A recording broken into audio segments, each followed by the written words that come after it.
Hello friends, मैं आदर्श एक बार फिर से स्वागत करता हूं आप सभी का आपके अपने YouTube channel learn and analysis पर। तो दोस्तों, आज मैं आप सभी के लिए इंडियन आर्मी से रिलेटेड महत्वपूर्ण क्वेश्चंस लेकर आया हुआ हूं, जो कि SSC CGL, SSC GD, railway और इंडियन आर्मी में प्रीवियस ईयर में पूछे जा चुके हैं और आगे भी इनके पूछे जाने की संभावनाएं हमेशा बनी रहती हैं। सारे क्वेश्चंस वन लीनियर फॉर्म में रहने वाले हैं, जिससे कि आप कम से कम समय में ज़्यादा से ज़्यादा क्वेश्चनों का रिवीजन कर सकें। तो चलिए, ज़्यादा टाइम वेस्ट न करते हुए हम स्टार्ट करते हैं आज की अपनी वीडियो को। और आपका पहला क्वेश्चन है, वर्तमान भूमध्य सागर को किस प्राचीन महासागर का अवशेष माना जाता है? तो वर्तमान भूमध्य सागर को तेथिस महासागर का अवशेष माना जाता है। किसका? टेथिस महासागर का अवशेष माना जाता है। सेकंड क्वेश्चन है, रामकृष्ण मिशन की स्थापना किसने की थी? तो रामकृष्ण मिशन की स्थापना स्वामी विवेकानंद ने की थी। ओके। आपका तीसरा क्वेश्चन है, कौन सा महासागर उत्तरी अमेरिका महाद्वीप को स्पर्श नहीं करता? तो हिंद महासागर उत्तरी अमेरिका महाद्वीप को स्पर्श नहीं करता। सबसे लवणीय सागर कौन सा है? फोर्थ क्वेश्चन है, तो इसका जो सही जवाब है लाल सागर। ठीक, सबसे लवणीय सागर कौन सा है? लाल सागर, याद रखना है। फिफ्थ है, तस्मान सागर किसके मध्य स्थित है? जो तस्मान सागर है, यह ऑस्ट्रेलिया एवं न्यूजीलैंड के मध्य स्थित है। ठीक है ना। आपका छठा क्वेश्चन है, कौन सा महासागर उत्तर दिशा में एशिया महाद्वीप द्वारा अवरोधित होता है?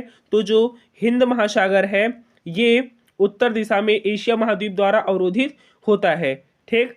आपका सातवां क्वेश्चन है, तो देखिए दोस्तों, यहाँ पर आपका सातवां क्वेश्चन है, उत्तर अमेरिका महाद्वीप के पश्चिम में कौन सा महासागर स्थित है? तो उत्तर अमेरिका महाद्वीप के पश्चिम में प्रशांत महासागर स्थित है, याद रखना है, इंपॉर्टेंट क्वेश्चन है। एट्थ है, आर्य शब्द का अर्थ क्या है? तो आर्य शब्द का जो अर्थ होता है वो श्रेष्ठ या कुलीन होता है। नौवां है, आर्यों की भाषा क्या थी? तो आर्यों की भाषा संस्कृत हुआ करती थी। टेंथ क्वेश्चन है, आर्यों का मुख्य व्यवसाय क्या था? तो आर्यों का मुख्य व्यवसाय पशुपालन एवं कृषि व्यवस्था थी। ठीक। आपका 11वां क्वेश्चन है, आर्यों ने सबसे पहले किस धातु की खोज की थी? तो आर्यों ने सबसे पहले तांबा की खोज की थी। 12th है, उत्तर वैदिक काल के वेद विरोधी व ब्राह्मण विरोधी धार्मिक अध्यापकों को क्या कहा जाता था? तो श्रमण कहा जाता था। 13th है, वैदिक गणित का महत्वपूर्ण अंग क्या है? तो वैदिक गणित का महत्वपूर्ण अंग शूल सूत्र होता है। आपका 14वां क्वेश्चन है, वेदों की संख्या कितनी है? तो वेदों की संख्या टोटल 4 होती है। 15वां है, सबसे प्राचीन वेद कौन सा है? तो सबसे प्राचीन वेद ऋग्वेद है। 16वां है, किस वेद द्वारा वैदिक संस्कृति के बारे में ज्ञान होता है? तो ऋग्वेद द्वारा वैदिक संस्कृति के बारे में ज्ञान होता है। 17वां क्वेश्चन है, भारत के राज चिन्ह में क्या लिखा? भारत के राज चिन्ह में लिखा सत्यमेव जयते किस उपनिषद से लिया गया है? तो जो सत्यमेव जयते है, यह मुंडकोपनिषद से लिया गया है। 18th है, भारतीय संगीत का आदि ग्रंथ किस वेद को कहा जाता है? तो भारतीय संगीत का आदि ग्रंथ सामवेद को कहा जाता है। 19वां है, प्रथम विधि निर्माता कौन है? तो प्रथम विधि निर्माता जो है, ये मनु है। ओके, मनु।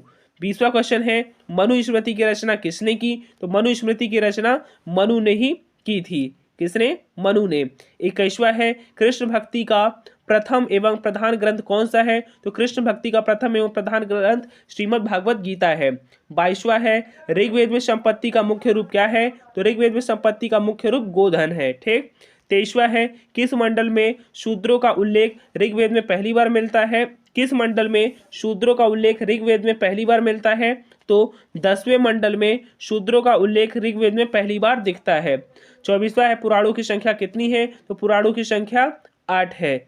25वां है, वैदिक धर्म का मुख्य लक्षण किसकी उपासना था? तो वैदिक धर्म का मुख्य लक्षण प्रकृति की उपासना था। 26वां है, किस देवता के लिए ऋग्वेद में पुरंदर शब्द का प्रयोग हुआ है? तो इंद्र के लिए पुरंदर शब्द का प्रयोग किया गया है। 27वां है, शूल सूत्र किस विषय से संबंधित है? तो शूल सूत्र ज्यामिति से संबंधित है। दोस्तों, अगर आपको इस वीडियो की पीडीएफ चाहिए होगी तो आप हमारे टेलीग्राम चैनल या फिर व्हाट्सएप चैनल पर भी जुड़ सकते हैं, जिसकी लिंक आपको डिस्क्रिप्शन बॉक्स में दी गई है। और अगर आपको कोई भी क्वेश्चन पूछना हो तो आप हमारे इंस्टाग्राम पे भी हमसे पूछ सकते हैं, उसकी लिंक भी आपको डिस्क्रिप्शन बॉक्स में देखने को मिल जाएगी। आपका 28वां क्वेश्चन है, अस्तोमा शब्द में कहाँ से लिया गया है? तो ये ऋग्वेद से लिया गया है। 29वां क्वेश्चन है, आर्य बाहर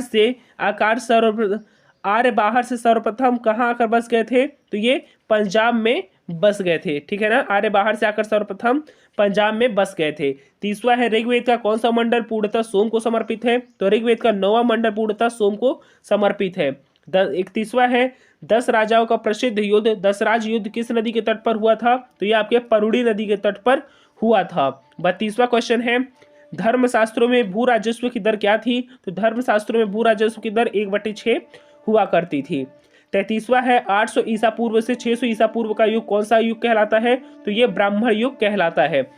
34वां है प्रसिद्ध गायत्री मंत्र किस पुस्तक में है? तो प्रसिद्ध गायत्री मंत्र ऋग्वेद में है। 35वां है न्याय दर्शन को किसने प्रचारित किया था? तो जो न्याय दर्शन है इसको गौतम ने प्रचारित किया था। किसने? गौतम ने प्रचारित किया था। 36वां है प्राचीन भारत में निंक के नाम से किसे जाना जाता था? तो प्राचीन भारत में निंक के नाम से स्वर्ण आभूषणों को जाना जाता था। 37वां है योग दर्शन का प्रतिपादन किसने किया? तो योग दर्शन का प्रतिपादन पतंजलि ने किया था। ठीक। आपका 38वां क्वेश्चन है उपनिषद किस पर आधारित है? तो जो उपनिषद है ये दर्शन पर आधारित है। 39वां है आरंभिक वैदिक सभ्यता में सबसे बड़ी नदी कौन सी थी? तो आरंभिक वैदिक सभ्यता में सबसे बड़ी नदी सिंधु नदी हुआ करती थी। और 40वां है कौन सा वेद गद्य और पद्य दोनों में रचित है? तो यजुर्वेद गद्य और पद्य दोनों में रचित है। दोस्तों ऐसे करके आपके एसएससी प्रीवियस ईयर के क्वेश्चन 40 कंप्लीट होते हैं। हम आपसे फिर मिलेंगे ऐसे ही इंटरेस्टिंग और प्रीवियस ईयर के क्वेश्चंस लेकर जो कि आपके SSC CGL, SSC GD, army और रेलवे के लिए अति महत्वपूर्ण होने वाले हैं। हम जल्द मिलेंगे, फिर मिलेंगे, तब तक के लिए धन्यवाद। अगर आपने अभी तक चैनल को सब्सक्राइब नहीं किया तो चैनल को सब्सक्राइब करके बेल आइकन को प्रेस कर दें, जिससे कि आने वाली सारी वीडियो की नोटिफिकेशन आपको तुरंत मिल सके। और वीडियो अच्छी लगी तो वीडियो को भी लाइक करके शेयर जरूर कर दीजिएगा। हम फिर मिलेंगे, तब तक के लिए धन्यवाद।